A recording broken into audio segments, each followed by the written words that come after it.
Ya, sejauh mana indeks harga saham gabungan akan melanjutkan penguatan pada hari ini, sementara harga minyak juga mengalami penguatan pemirsa ya, minyak global yang membuat harga saham-saham global seperti Eropa juga menanjak.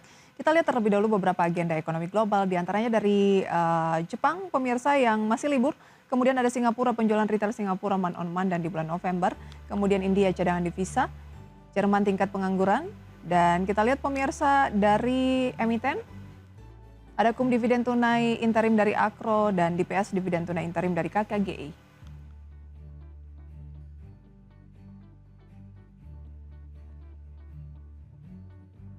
Kita update dari Bursa Asia pemirsa, pembukaan dari Bursa Asia di hari kedua perdagangan kita pantau cenderung menguat karena beberapa masih tutup seperti Nikkei Jepang pemirsa ya. Kemudian ada Straits Times Singapura naik 0,46%, Kospi naik 1,83%. Harusnya bisa membooster ya. Saham domestik juga mungkin akan mengalami penguatan lanjutan.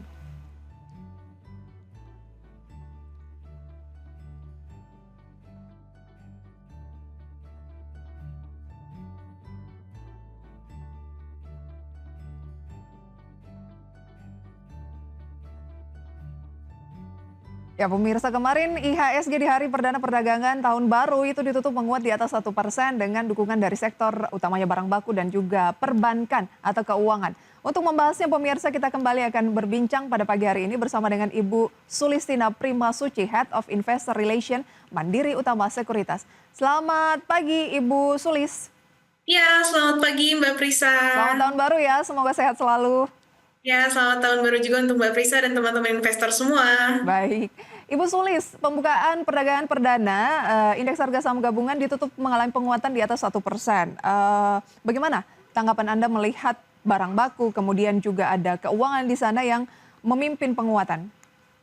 Oke, baik ya. Memang untuk penguatan IHSG ini menjadi angin segar ya. Jadi untuk menambah optimisme para investor setelah di Desember kemarin yang diharapkan bisa menjadi adanya window dressing ternyata gagal, dan ini menjadi suatu penyemangat juga untuk para investor. Ditambah lagi beberapa sentimen positif dari domestik terkait dengan batalnya PPN 12% untuk barang-barang kebutuhan sehari-hari karena hanya berlaku untuk barang mewah. Lalu juga hal ini tentu bisa menjadi trigger ya untuk investor asing masuk kembali ke pasar saham Indonesia, karena kemarin pun dengan penguatan IHSG lebih dari 1%, itu investor asing mulai mencatatkan net buy terutama di saham-saham perbankan. Itu seperti di BBRI kemarin tercatat net buy sekitar 76M, lalu juga di BNI sekitar 47M, dan juga di BBCA sekitar 39 miliar. Jadi memang untuk saat ini itu sentimen domestik yang positif menjadi trigger penguatan IHSG di hari kemarin. Baik. Kalau kita lihat ya dari net foreign buy yang dicatatkan oleh investor asing paling tinggi untuk perbankan kemarin BBRI ya. Betul. Apakah ini memang ada korelasi yang kuat meskipun sebenarnya informasi ini sudah disampaikan sejak akhir tahun atau Desember kemarin soal dividen dari BBRI sendiri yang tampaknya pembayarannya tanggal 13 Januari ini kalau nggak salah.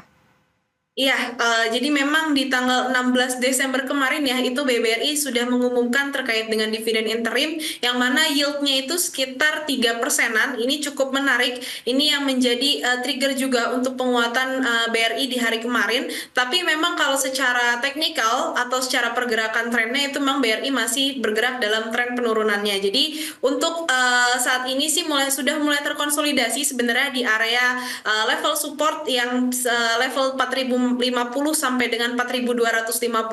Ini semoga menjadi sinyal positif ya bahwa tekanan jual investor asing sudah mulai mereda untuk persiapan menyambut laporan full year di tahun 2024 nanti. Baik. Kami sampaikan kembali ya bahwa untuk dividen interim tahun buku 2024 senilai total 20,4 triliun atau Rp135 per saham akan dibayarkan oleh BBRI 15 Januari 2025 ya. Baik, tadi Anda katakan bahwa menyambut laporan keuangan full year ya Betul. 2024. Bagaimana proyeksi dari saham-saham seperti BRI untuk full year-nya? Oke, kalau melihat untuk saham-saham big bank ya, sebenarnya ini meskipun secara harga year to date-nya masih tertekan, hanya dari BCA saja yang masih mencatatkan penguatan secara year to date. Cuma untuk posisi saat ini sudah mulai menarik ya untuk secara long term gitu. Apalagi teman-teman investor untuk disimpan dalam jangka waktu lama, harga saat ini sudah menjadi level terendahnya juga di sepanjang setahun ke belakang gitu. Jadi teman-teman mungkin bisa diperhatikan untuk mulai akumulasi karena secara year to date ya, baik BRI itu udah turunnya sekitar lebih dari 25%, BMRI sudah hampir 5% penurunannya, dan juga untuk BCA ini kalau secara 3 bulan terakhir turunnya sudah 6% gitu. Jadi untuk menyambut laporan keuangan yang mana dengan hasil di bulan November kemarin yang masih mencatatkan pertumbuhan laba, itu masih cukup positif ya untuk saham-saham perbankan, terutama untuk yang big bank-nya menjelang dividen final yang akan dibagikan di bulan Maret nanti secara historisnya. Baik, kita mulai terlebih dahulu dari saham perbankan yang paling Anda rekomendasikan itu jatuh ke saham mana nih?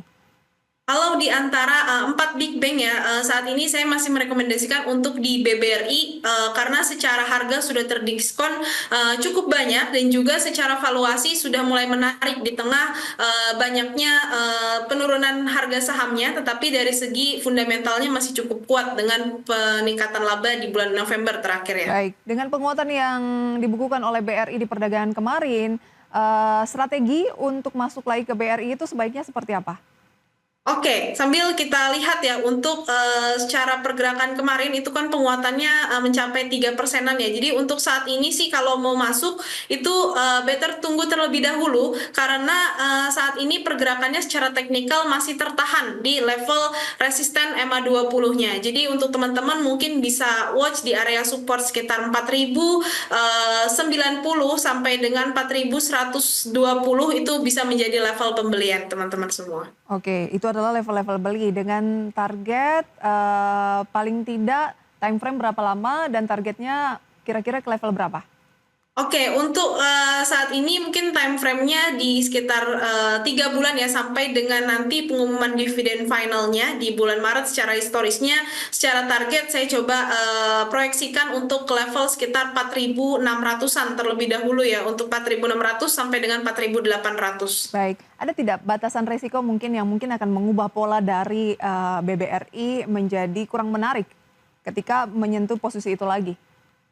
Oke, jadi kalau BBRI akan kurang menarik kalau memang kembali ke level 4.000-nya. Jadi saat ini masih level terendah secara tahunannya, itu ada di level 4.050. Jadi kalau nanti BRI kembali turun di bawah 4.050, itu akan menjadi arah negatif ya untuk BBRI. Apalagi di bawah 4.000. Jadi saat ini support paling kuat dan psikologisnya itu di 4.000-nya. Baik, baik.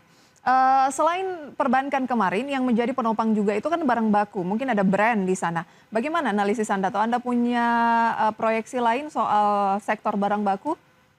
Oke, kalau untuk sektor barang baku sendiri ini mungkin juga tertrigger ya karena dari batalnya kenaikan PPN di 12% untuk barang-barang kebutuhan sehari-hari ini tentu akan menjadi menjaga juga ya dari segi daya beli masyarakat dan juga untuk produksinya juga. Makanya beberapa saham yang barang baku seperti di brand kemarin naik, lalu juga mungkin beberapa saham konglomerasi ya yang masih menjadi dominasi untuk pergerakan penguatan IHSG di hari kemarin. Jadi untuk barang baku sih saat ini masih untuk short term terlebih dahulu. Untuk short term saja terlebih dahulu ya. Untuk brand, ada strategi short term yang bisa diberikan oleh Ibu Sulis?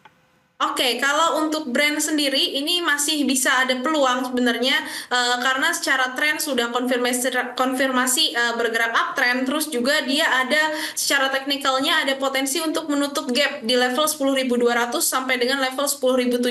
Jadi untuk saat ini selama brand masih di atas level 9.000-nya, itu teman-teman mungkin masih bisa pantau untuk diikutin. Baik, masih bisa dipantau untuk saham brand. Itu dia beberapa saham yang memang menopang kinerja dari indeks harga saham gabungan kemarin ditutup lebih dari 1%. Proyeksi di perdagangan kedua hari ini setelah bursa Eropa kita lihat menguat meskipun Amerika turun begitu ya. Ada peluang melanjutkan penguatan untuk IHSG mungkin ditopang oleh harga minyak juga? Betul, untuk di hari ini mungkin ya karena ini jadi minggu terakhir, minggu pertama di perdagangan minggu pertama di tahun 2025 masih ada kecenderungan untuk lanjutan penguatan karena IHSG per hari ini juga sudah dibuka menguat ya sekitar 0,3%.